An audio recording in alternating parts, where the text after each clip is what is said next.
Hi everyone, thank you for watching. Please subscribe to the channel, I really appreciate it. Thank you. So no, this scandal, this issue is not going away. And I'm sure you remember that I said this in past videos, explaining what the key determinant, the key issue is, namely the Eris transit to Trump's 12th house Venus, which is a perfect correlation on an astrological level, since Eris, the warrioress planet discovered in 2005 that demoted Pluto, etc., is exactly what these issues are. If you are or have committed transgressions against women, this planet becomes very dangerous to you. And so in the summer, the issue surfaced in a big way on the Eris station. Planetary stations that way are incredibly powerful and very revealing. Of course, then what we know, though, is that this planet continues in these degrees for years because it's moving glacially at this part of its orbit in Eris. It will not leave these degrees until the early 2030s.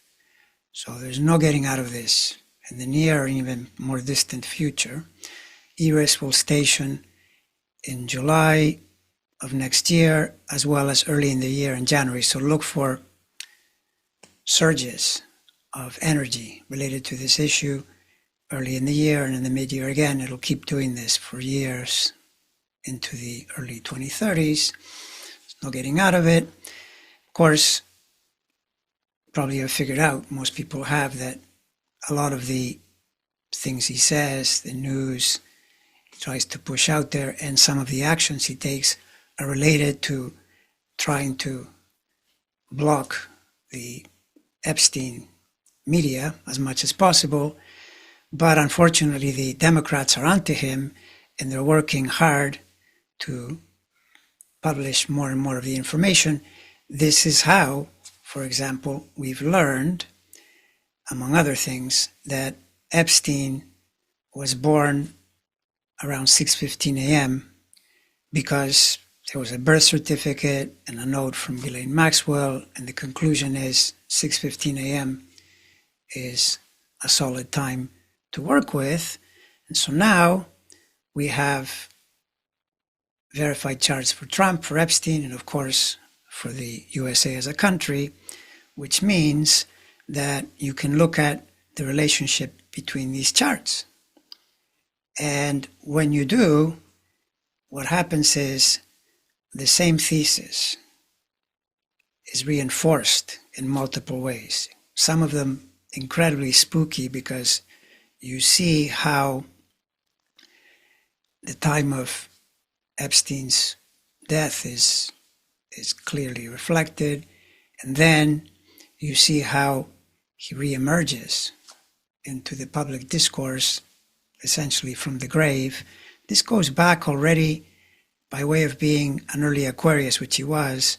The Pluto entered Aquarius first in 2023, which I believe it was that spring when the MAGA people, I think, I'm not sure if this is true, they might have started a little sooner, but certainly that's when Pluto reemerges, or rather Pluto enters Aquarius, and the Epstein issue is in the background, with all the MAGA people demanding that the files be released, and they said this is what's going to happen, and Trump essentially ran on this, which now turns out to be a huge mistake. He probably thought that he could make it go away. So Pluto then is conjoining Epstein's son, and this issue, as well as being Eris from one perspective in regard to transgressions related to women, the Plutonian part of it is the male domination patterns that took place, which ensnare, of course, Epstein, but also Trump, because of the relationships that are made to each other in the composite chart, which is the connection, rather the relationship as an entity, and then the American chart, and how these two individuals relate to that chart-to-chart basis, as well as the composite. But you can take it to the bank that the correlations are truly remarkable and reflect really well what is happening at various times, most importantly in recent years and now in the present time, and what it leads to in the future, which, to put it mildly, is a huge problem for the Orange Menace.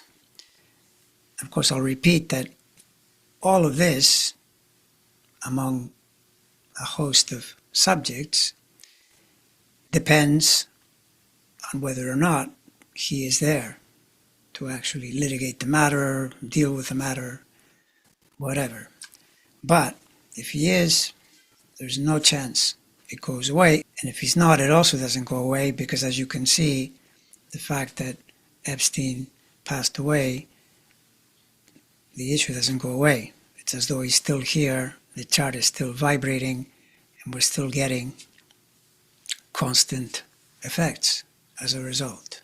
So in conclusion, this is truly fascinating astrology, even if the subject is sordid.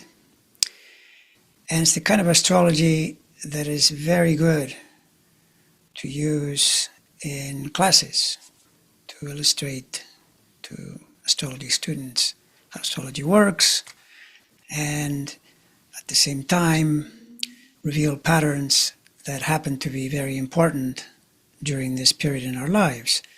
So in today's astrology class, that's exactly what I'm going to be doing.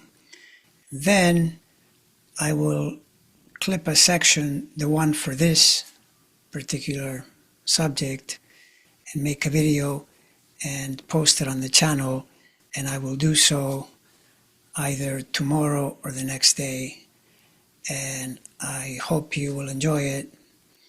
I think it's really, really interesting.